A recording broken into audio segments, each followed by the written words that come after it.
최고점을 76K에서 찍는다고 하면 67K에서 사가지고 76K까지 찍다가 물려있는 것보다는 조정을 받고서는 50K나 48K나 그런 가격에 사는 게 더 나은 거잖아요. 근데 보통 사람들은 이거를 잘 못 기다려 하더라고요. 기다리는 것이 가장 중요한 포인트라고 생각을 하고, 분할해서 매수하는 게 멘탈적으로도 안정이 되니까 참고하시면 좋을 것 같습니다.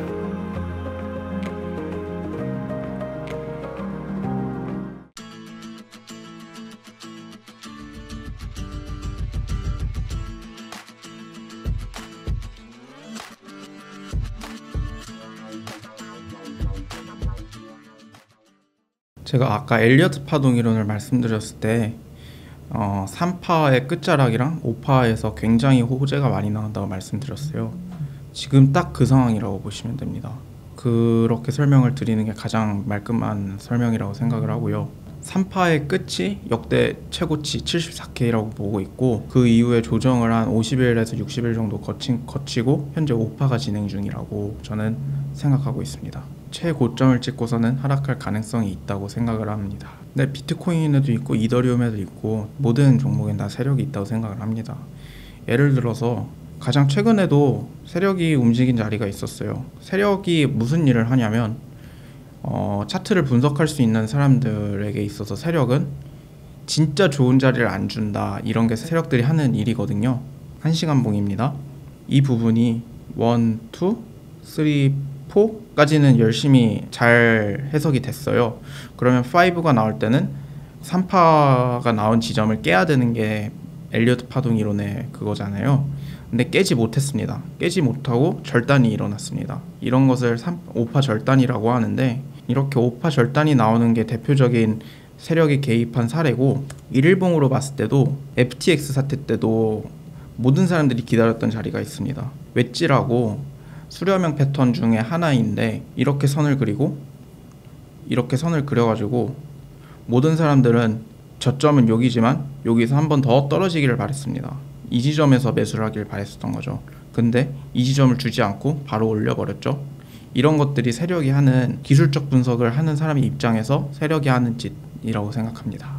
일단 가장 중요한 것은 지금은 비트코인을 사지 않는 거고요. 지금은 들고 있어봤자 큰 수익, 비트코인을 10% 20% 벌려고 비트코인을 하는 건 아니지 않습니까? 그래서 지금은 이제 5파도 많이 진행되었고, 지금은 비트코인을 진입하기에는 어려울 것 같고, 좀 기다리는 것이 가장 현명한 방법이지 않나 싶습니다. 예를 들어서 지금 4파가 끝나고 5파가 진행 중이라고 여러 번 말씀드렸는데, 5파가 진행이 된다면 ABC 파동이 나올 거예요.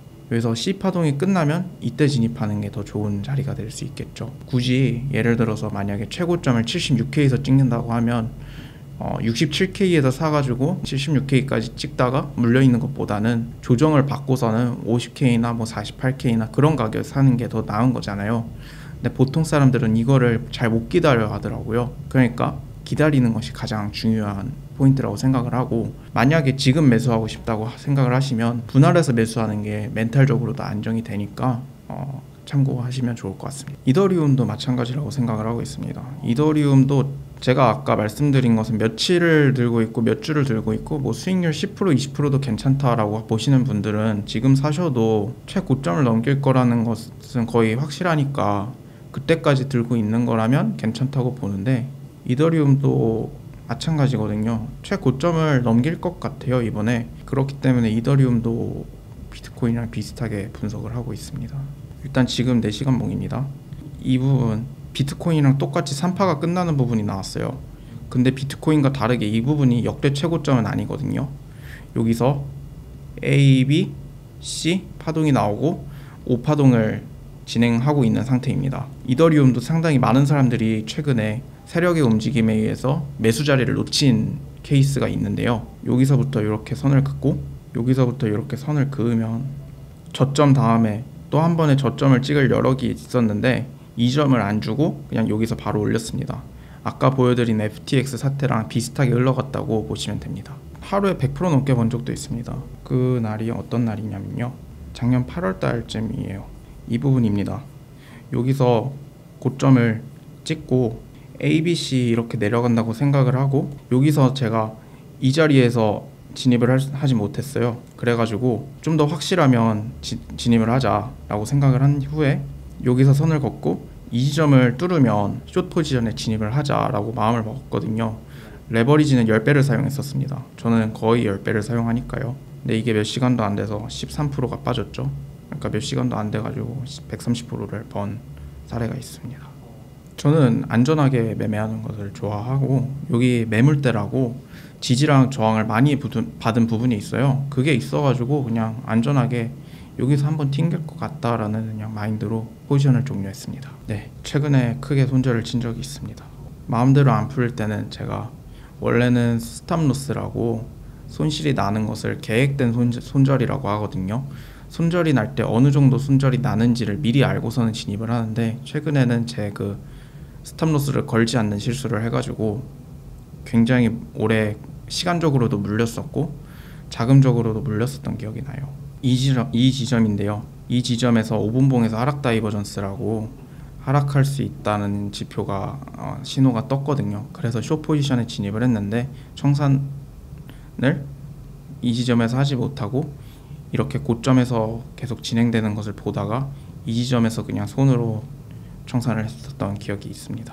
일단 이렇게 크게 긴 시간 물려있고 금액적으로도 크게 물려있을 때는 물리고 나서는 매매를 당분간 쉬는 편이고요. 그래서 최근에는 매매를 별로 많이 안 했습니다. 최근에 매매는 별로 안 했고 어차피 저는 자신 있거든요. 다음번에 벌면 되니까 다음번에 복구하면 되니까 라는 생각을 하고 있기 때문에 잠깐 쉬되 다음번에 복구하면 된다라는 마인드로 지켜보기만 했었던 것 같습니다. 일단 올해 가장 중요한 이슈는 금리 인하 관련 뉴스고요. 제가 아까 최고점을 찍고 나면 가격 조정을 거칠 거라고 했는데 이 금리 인하 이슈와 관련해서 가격 조정을 얼마나 거칠지가 결정될 것 같거든요. 그 지점이 끝나봐야지 지금까지 15K에서 70 몇 K까지 진행된 거에 1.618배 정도 생각을 해야 하는 거니까 일단 지켜봐야 될 것 같습니다. 저점이 어디까지 찍히는지. 저는 알트코인 투자 안 합니다. 비트코인 선물을 하는 사람의 입장으로서 비트코인 선물도 청산당하는 리스크가 있는데 여기서 더 리스크를 키우는 것은 싫거든요. 저는 비트코인이 10% 오를 때 알트코인이 50% 오른다는 것도 물론 매력적이긴 하지만 비트코인 10% 떨어질 때 알트코인 50% 떨어진다. 이건 진짜 싫어합니다. 그래가지고 안전한 투자를 좋아하기 때문에 알트코인 투자는 하지 않습니다. 테슬라 분석은 별로 안 어렵습니다. 테슬라가 아까 말씀드렸던 것처럼 전 세계인들의 관심을 받는 종목이고 시가총액 상위권을 다투는 종목이다 보니까 차트 분석이 그렇게 어렵지가 않아요. 테슬라 차트를 트레이딩뷰에서 한번 보면 저는 이 지점에서 하락하는 ABC 파동이 끝났다고 생각을 합니다. 그리고서는 새롭게 임펄스 파동이 시작이 되고 있다고 보고 있는데요. 이 부분이 모양이 ABC처럼 생겨가지고 ABC 파동이 아니냐라고 여쭤보시는 분들이 계셔요. 근데 이 부분의 상승폭을 보면 200%가 넘는데 200%가 넘는데 이거를 단순히 조정이다라고 보기에는 어렵잖아요. 그래가지고 이 부분을 저는 리딩 다이아고날이라고 파동의 시작을 알리는 웨지형 패턴이 있어요. 리딩 다이아고날로 보고 있고요. 그리고 여기서 ABC 조정이 나타났고 C 파동이 이렇게 엔딩 다이아고날로 나타났기 때문에 이 지점에서 매수를 실제로 했습니다. 그렇게 해서 지금 계속 지켜보고 있고요. 이렇게 1파동, 2파동, 그리고 3파동, 4파동, 5파동 이런 식으로 올라갈 거라고 예상을 하고 있습니다. 엔비디아는 지금 주봉으로 봤을 때 임펄스 파동이 끝나려고 하는 게 명확히 보이거든요. 제가 좋아한다기보다는 항상 외우고 있는 말이 있어요. 그냥 별건 아니고 1, 2, 3, 4, 5, 4, 5거든요. 그게 3파가 연장된다는 선에서 3파 안에 1, 2, 3, 4, 5 이렇게 있다는 겁니다. 그래서 이렇게 1, 2, 3, 4, 5 이렇게 3파가 끝나는 것으로 보이고요. 한 번에 조정을 거치고 최고점을 찍지 않을까. 근데 그러니까 최고점 경신을 할 거는 같기는 하나 지금 팔아도 충분히 많은 사람들이 수익을 보고 팔 수 있는 자리지 않나. 왜냐하면 4파가 남았잖아요. 이 4파 기간 동안 조정을 거칠 거고 또 그때 또 기간도 길어질 거란 말이에요. 보통 4파는 기간 조정을 거치기 때문에 그래서 지금 팔아도 나쁘지 않을 것 같습니다. 하락 다이버전스라고 가격은 올랐는데 RSI는 떨어지는 하락 신호도 떴고요. 근데 신규 진입을 하실 거면 이렇게 4파 끝나는 지점에서 추격 매매를 하시거나, 아까 비트코인이랑 똑같습니다. 이렇게 최고점을 찍으면 그 뒤에 나오는 ABC 파동이 있을 거란 말이에요. 이 ABC 파동이 끝나는 지점에서 매수를 하는 것이 가장 최선이지 않을까 싶습니다. 주봉 기준으로는 그래서 이게 주봉이기 때문에 기간이 캔들 하나 생기는 기간이 굉장히 길어요. 그러니까 그 점도 한번 명심해 주시면서 투자를 하시면 좋을 것 같습니다. 항상 세력들은 개미랑 거꾸로 간다고 생각을 하셔야 돼요. 개미들을 어떻게 해서든지 털어먹고, 개미들을 털어먹는 게 세력들에게 있어서는 수익이기 때문에 그런 마인드로 시장을 접근하셔야 되고, 주변에 투자하시는 분들이랑 거꾸로 가면 어느 정도 돈을 벌 수 있지 않을까요? 저는 그렇게 생각합니다. 지금도 테슬라 저는 굉장히 좋은 매수 자리가 나타났고 141달러에 매수했다고 말씀을 드렸는데, 그때 저 빼고 나머지 분들은 다 테슬라 끝났다, 100불 간다, 50불 간다 그랬거든요. 자신의 소신껏, 그리고 근거만 있으면 자신의 소신대로 투자를 하시는 게 세력을 이기는 방법이지 않을까 싶습니다. 근데 항상 많이 나오는 고점 신호가 엔딩 다이아고날이랑 그리고 하락 다이버전스입니다. 이번에도 제가 비트코인이 최고점을 찍으면 떨어질 거라고 예상하는 게 엔딩 다이아고날이 나오는 시나리오도 있고, 그리고 하락 다이버전스가 나올 거라는 것은 거의 확실하거든요. 주봉까지. 일단 일봉에서 엔딩 다이아고날에 대해서 설명을 해드리자면, 추세선이 두 개를 그리는 겁니다. 상단 추세선 이렇게 그리고 하단 추세선을 이렇게 그리는데, 아까 웨지형 패턴이라고 말씀을 드렸죠. 상단 추세선보다 하단 추세선의 기울기가 더 가파르고, 여기 안에서 A, B, C, D, E 하면서 고점을 높이는 패턴입니다. 이 패턴이 어디서 나왔냐면 이 지점에서 나왔죠. 이전에 2021년 초에 고점을 찍었을 때 모습입니다. 상단 추세선보다 하단 추세선의 기울기가 더 가파르고 A, B, C, D, E 이렇게 나타났다는 것. 이게 엔딩 다이아고날이고요. 실제로 엔딩 다이아고날이 나오고 가격이 많이 빠졌죠. 퍼센테이지로 보면 53% 이상 빠졌습니다. 그리고 하락 다이버전스라는 게 있는데, 하락 다이버전스는 가격은 이렇게 오르는데 RSI는 이렇게 떨어지는 것을 말합니다. 무슨 뜻이냐면 가격은 올랐는데 매수세는 떨어졌다는 의미거든요. 그러니까 가격이 올랐다는 것이 약간의 거품 신호라는 겁니다. 이게 파동의 5파에서 굉장히 많이 발생을 하고 엔딩 다이아고날이 나올 때도 많이 발생을 해요. 이전에 말씀드렸던 이 사례에서 엔딩 다이아고날이 나올 때도 가격은 올랐는데 RSI는 하락했거든요. 그리고 이전에 또 최고점을 찍었을 때 가격은 상승했는데 또 RSI가 하락했습니다. 그래서 이번에도 가격을 이렇게 올려서 최고점을 찍으면 RSI 최고점이 이 지점이니까 이 지점을 넘을 것 같지는 않아요. 그래가지고 하락 다이버전스가 뜰 거고 가격 조정이 본격적으로 시작될 것 같습니다.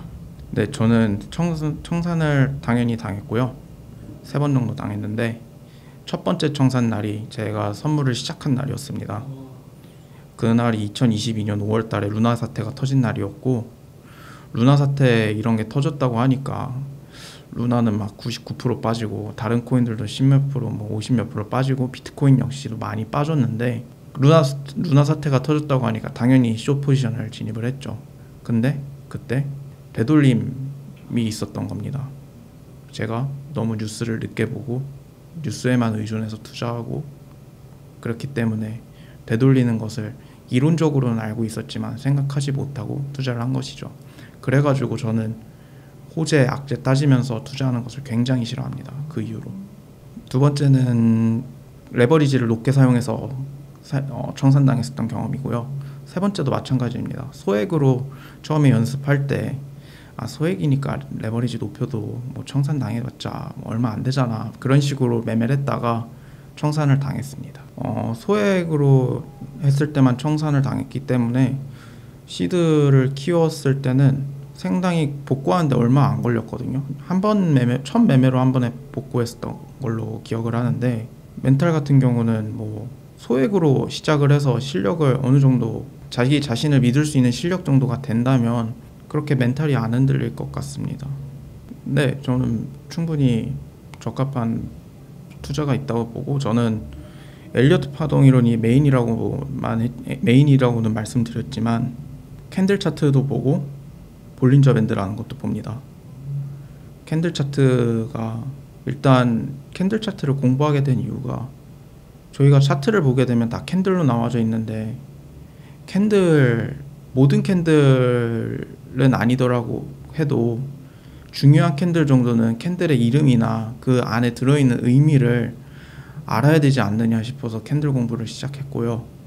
볼린저 밴드는 월가에서 가장 좋아하는 지표라고 했기 때문에 그 점을 근거로 공부를 했습니다.